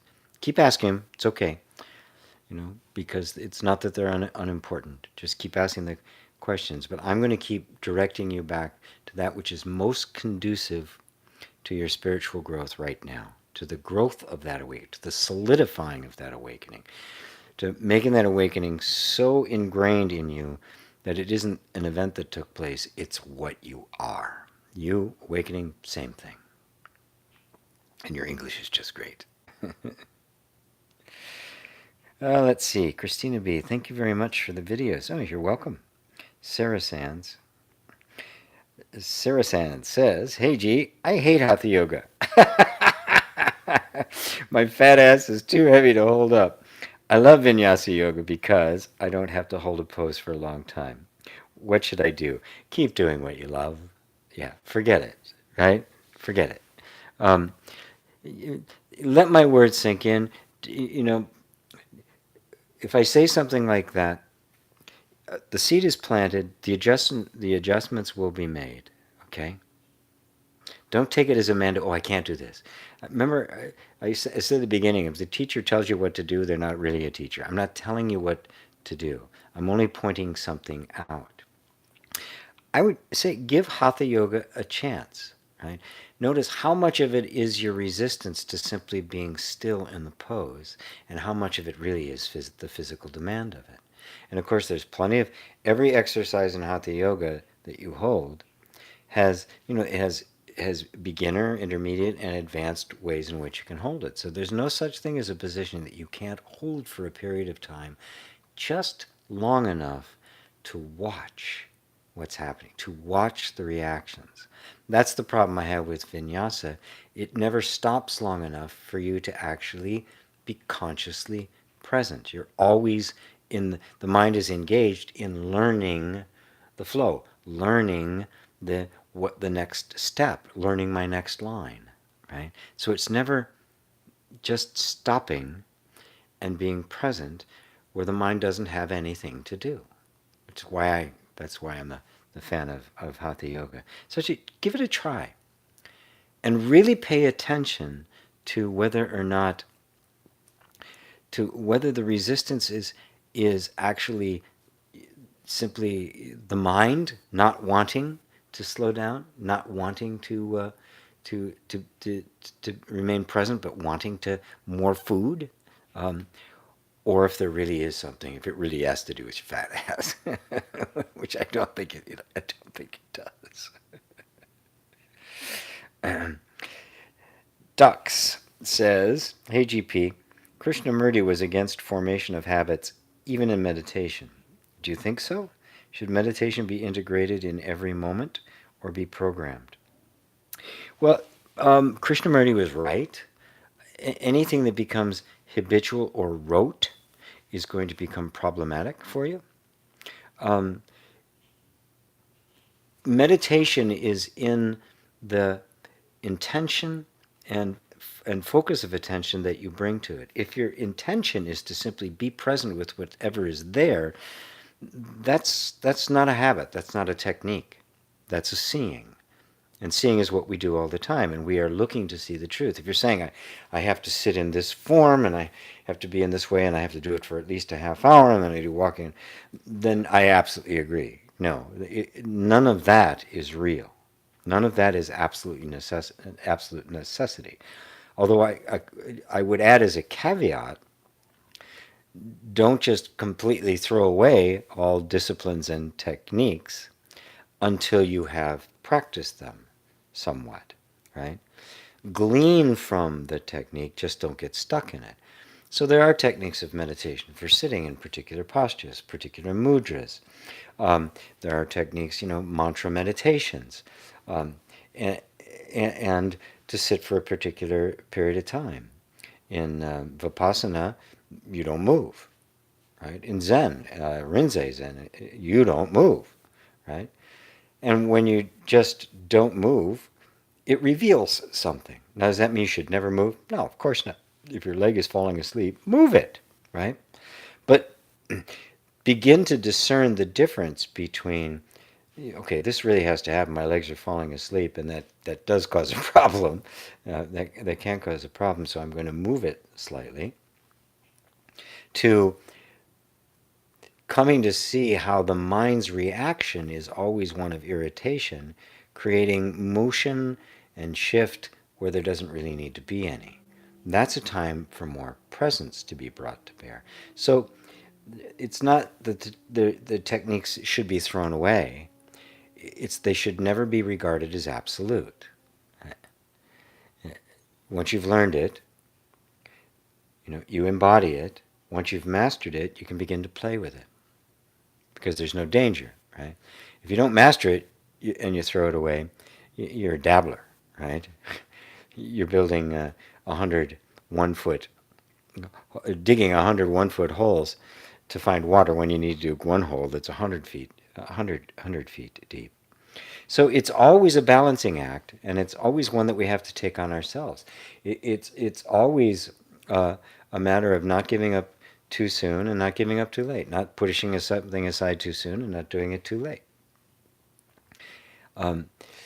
Recognizing that there's no such thing as an absolute technique. There's no such thing as an absolute teaching. All teachings are conventional. All teachings are a concession to the separate self. And there are a million different ways of approaching meditation, all of which have effect.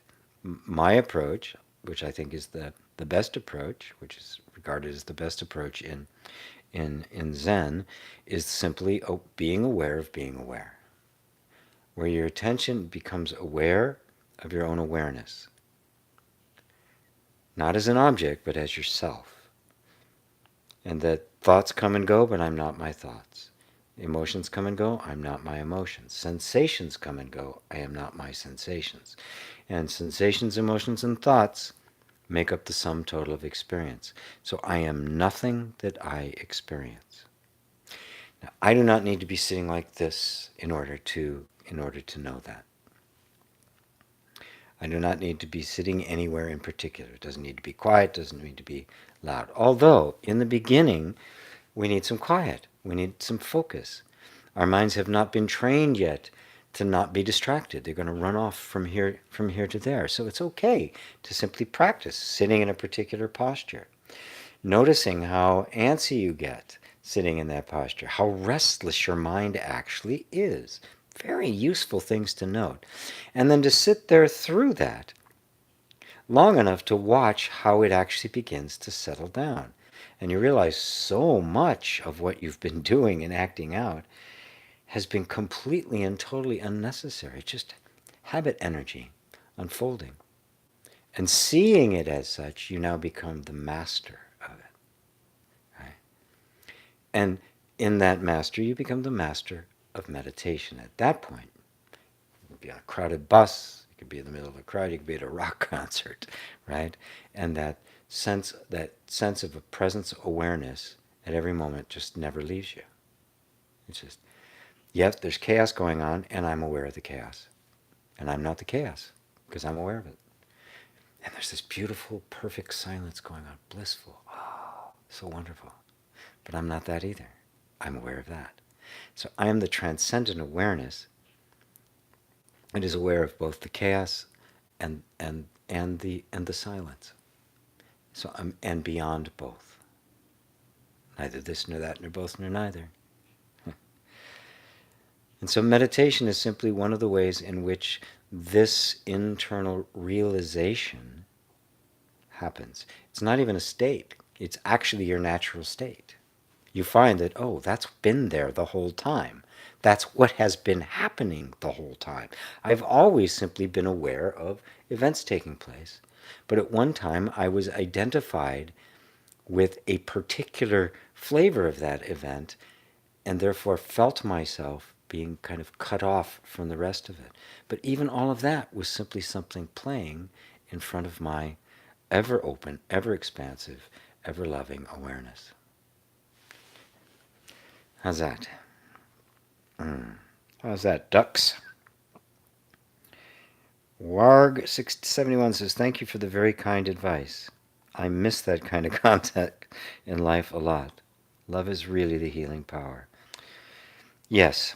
And Warg, yeah. I mean, there were periods of time in my life where I was desperate to have some kind of a sign of being loved and appreciated. Um, and just kindness. Everything seemed very, very harsh. What I eventually found is that I would just become that. If the situation didn't have it, I wasn't getting it, well, I would just do my best to give it in whatever capacity I had. So be that love that is the real healing power, because that in fact is your true nature.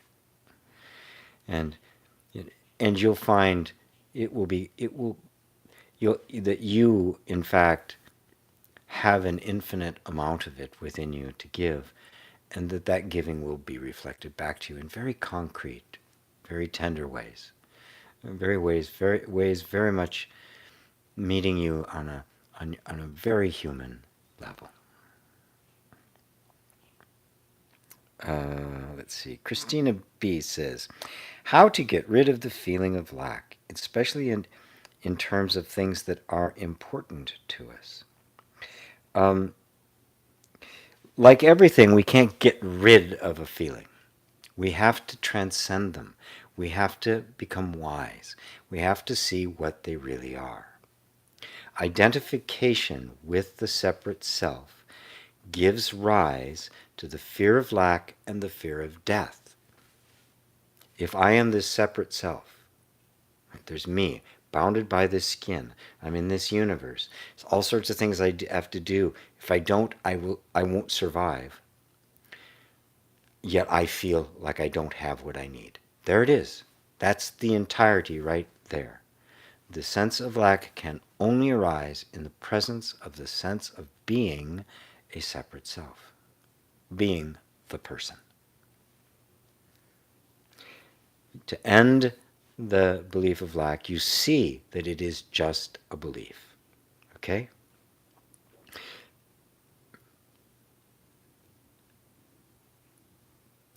Consciousness, well, let me quote Muji. Muji put it really beautifully, and then I'll elaborate on it. He said, "The itemized objects of perception can only come into view with the belief in them that happens in the seer of them."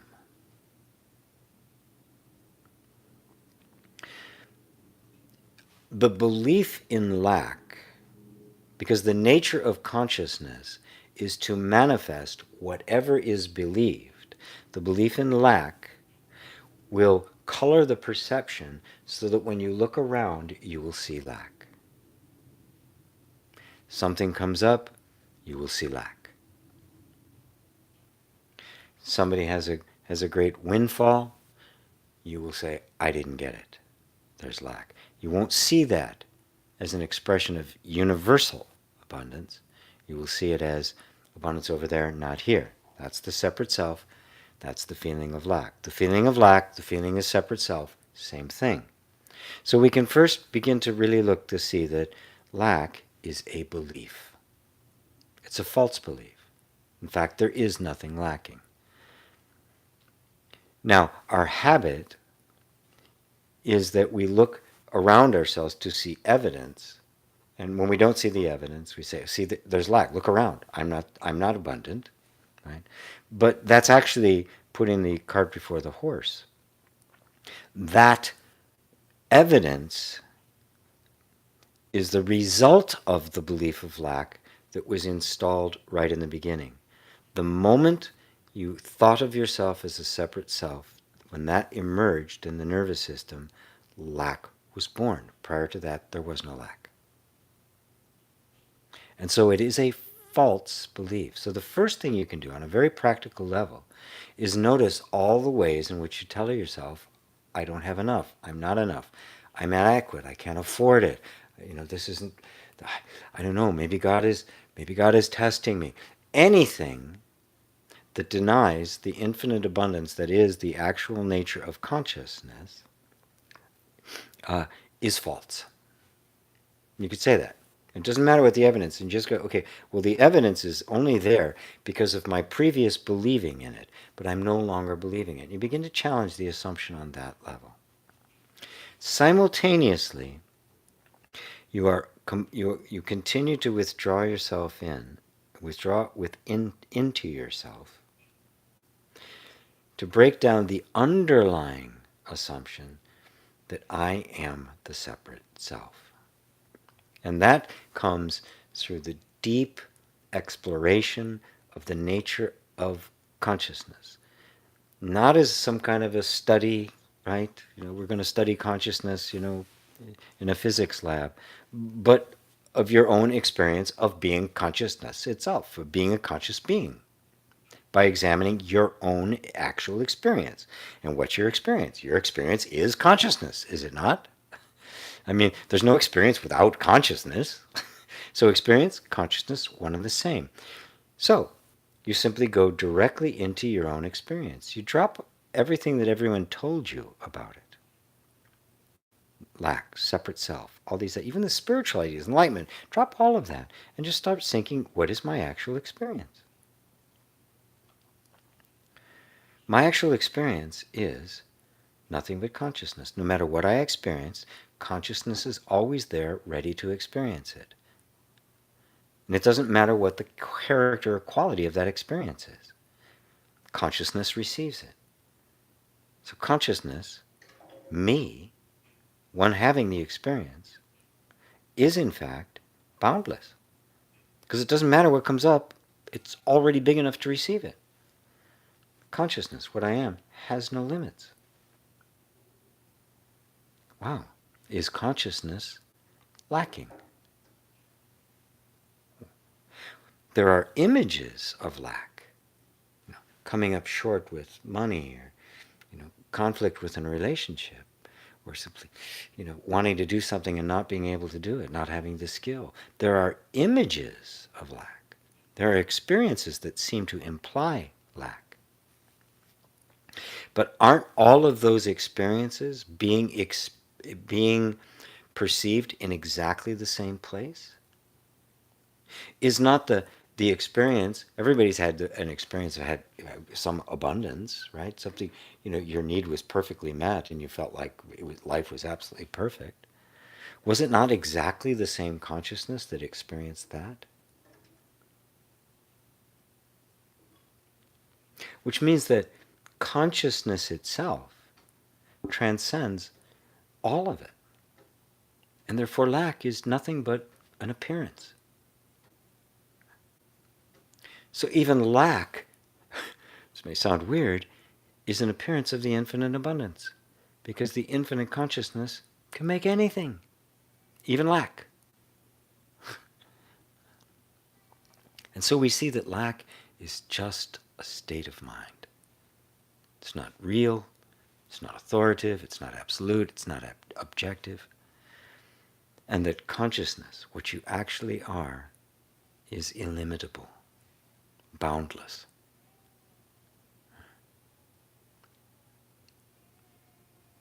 When you just sit in the place that's listening to my words, is there anything missing? Is there a chunk of consciousness that's missing? Is there anything lacking there? Look closely, examine it deeply, earnestly, not just with the intent to overcome lack, but with the intent to know the truth, whatever that might be. The desire to know the truth will take you all the way. The desire merely to overcome lack will only take you so far. It'll take you as far as personal development or the law of attraction or one of those kinds of things will take you. The moment you have some kind of relief from it, you figure you're good. There's way, way, way more to it. To know yourself as you actually are is to know that you are not the separate self, never have been. The separate self doesn't exist as an entity. It's a thought, an arbitrary thought that has no real substance or character to it. That it is simply something that is appearing in front of consciousness, because anything can appear in front of consciousness, and because anything can appear in front of consciousness, consciousness has no limits. It has no lack. And because what it's appearing in front of is me, I am that consciousness, I have no lack. Lack is just a thought and not a true one. Does that help? Does that help you, Christine? David and Elaine. Yes, the condition of the organism is seen. A surrendering has happened, but the mind sometimes jumps in with a narrative. Many thanks. That's the mind's job, folks. The mind is a storyteller. It's a narrative creator. Right? Just don't believe it. It's conventional, right? We have stories, right? We all stop at red lights, right? It's good convention. It's useful, right? You know, if I ask for a cup, the fact that you and I have an agreement as to what that word cup means is very useful, so that you don't hand me a fire stick, right? I need a cup. Right? So all of that's okay, and the mind stories are okay. They're just not true. Just don't ever buy them as being an absolute truth. That's always the problem. Mistaking what in fact is just a convention of thought and engagement, just language, thinking that somehow it's an absolute truth. The only absolute truth there is you, your being, the nature of consciousness itself.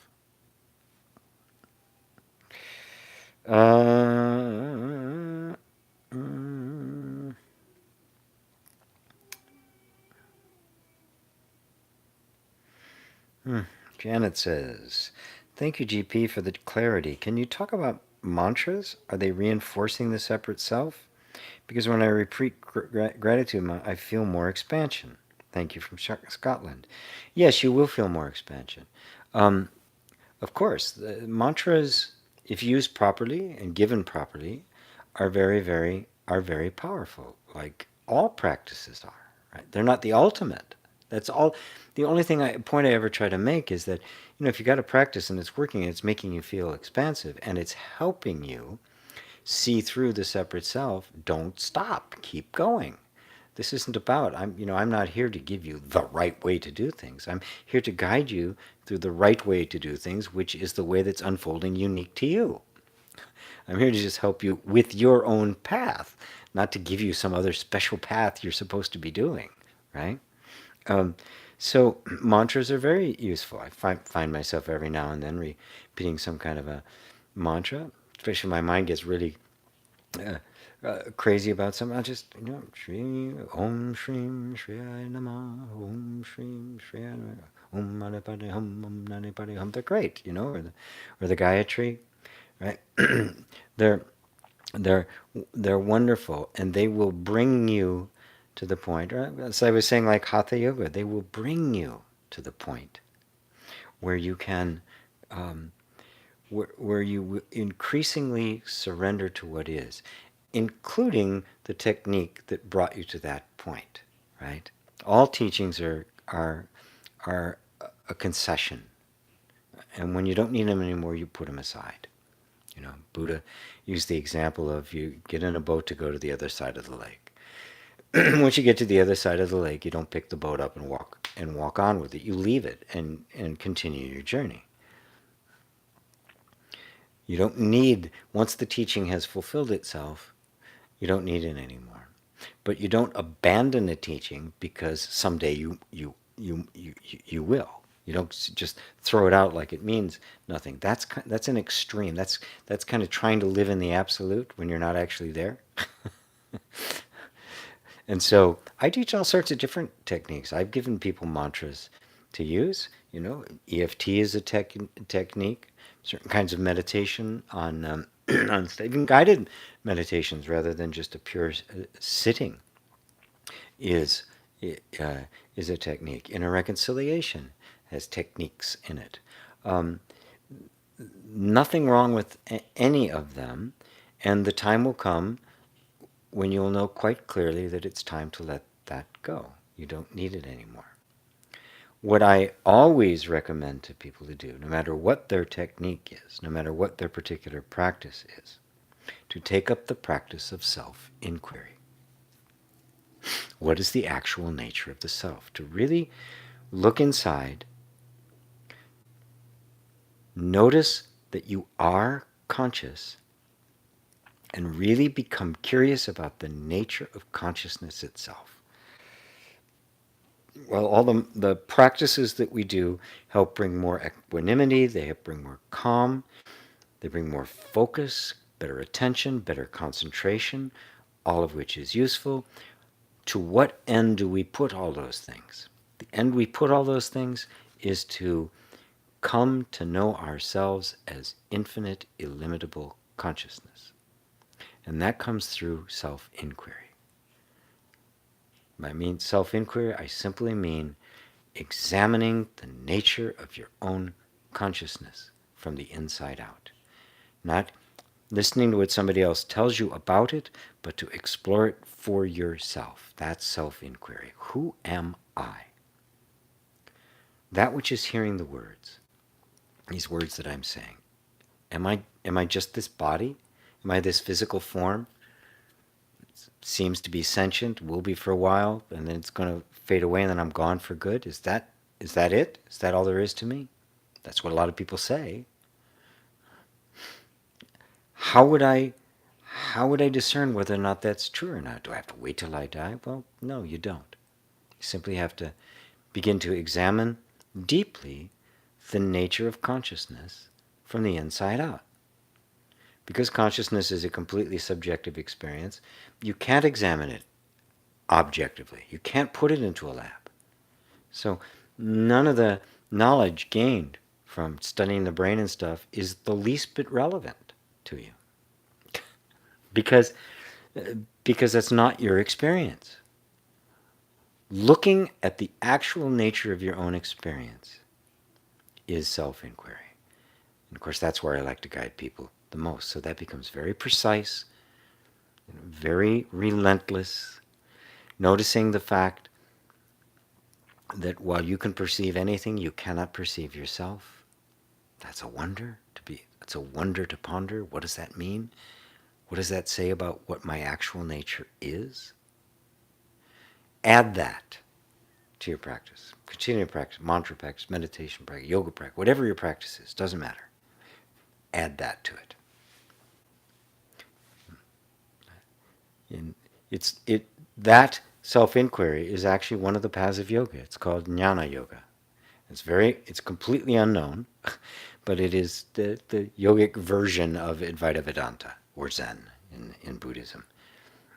It is the direct experience, the sublimation of wisdom, or true knowledge. The knowing, not as objective knowledge. Jnana means knowledge, and jnani is one who knows. It's the awakened being. It means the true knowledge, non-objective knowledge. Samujji refers to it as a non-phenomenal recognition. You're recognizing it because you are it, not because you're standing aloof somewhere and pointing at it. You can't do that. You recognize it as yourself. And so you simply are exploring the true nature of yourself. You're pushing aside all ideas about what that is and going to what your direct experience is. That I recommend for everyone. Don't change anything else. Don't get rid of anything else. But do that. And on that note, it's beginning to get pretty late here. Let's see.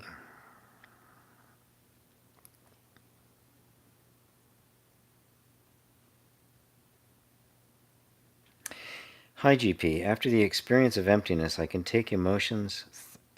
I can't take emotions and thoughts as seriously. Good. But I don't really feel the heart part in this experience. There's no oneness or love experience, just emptiness. Okay, good. Good. So just stay with the stillness. Right? Your mind's going, yeah, well, this is incomplete, isn't it? We're lacking something here. What do we need? I need more. I need more. Don't pay any attention to that. Don't pay any attention to that.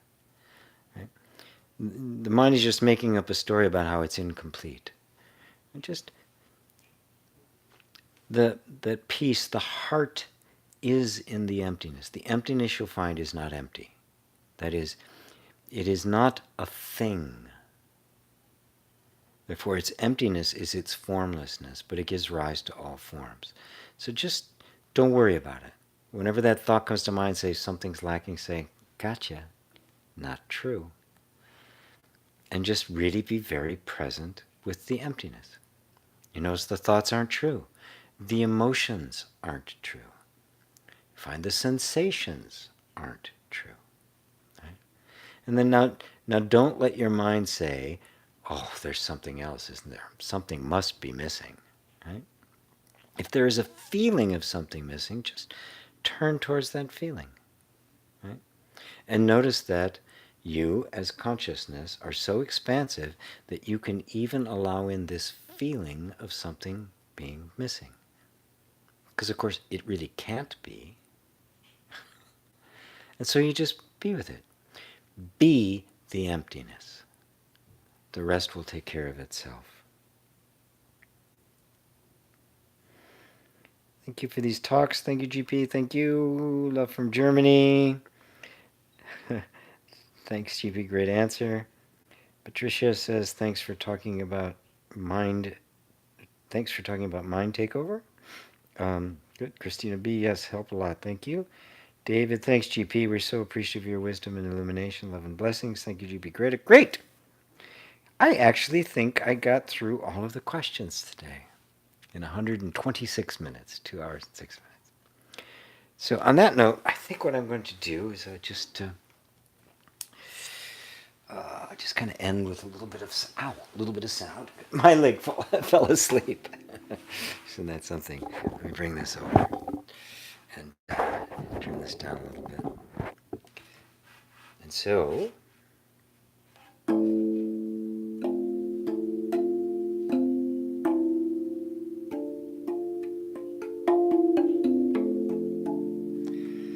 as we get ready now to simply let go of this experience of satsang. Satsang itself, the reality of satsang, you can't let go of. Because it's what you are. You can't let go of what you actually are. You can't change what you are. You can't add anything to it. You can't take anything away from it. It's what you are. Ponder the depth of what that means. The truth of you, whether you believe it or not, can never be made false. It can be obscured, it can be hidden, but it cannot be lost. Satsang is your real nature, revealing itself to itself.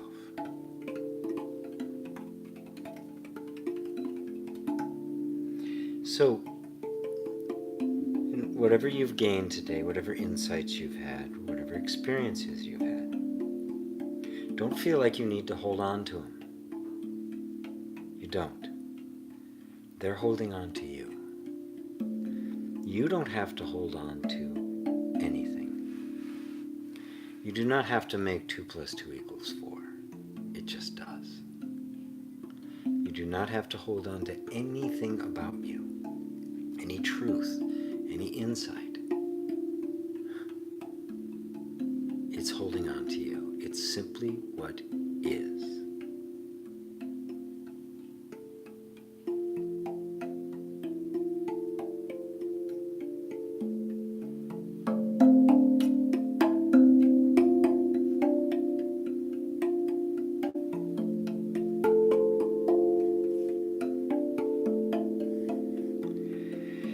So, as you get ready to enter back into your day or your evening or your night,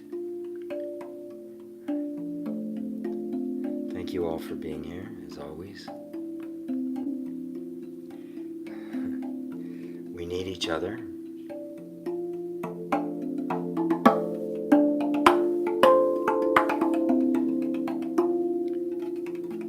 your Sangha. This isn't about being alone. It is about finding your unity with all beings. Finding that unity not by trying to make two one, but to realize that the one is always appearing as the many. The same mind. To quote St. Paul, he said, "Let that mind be in you, which was also in Christ Jesus." That mind is the Holy Spirit. It is the pure, unbridled consciousness. It's the truth of your being.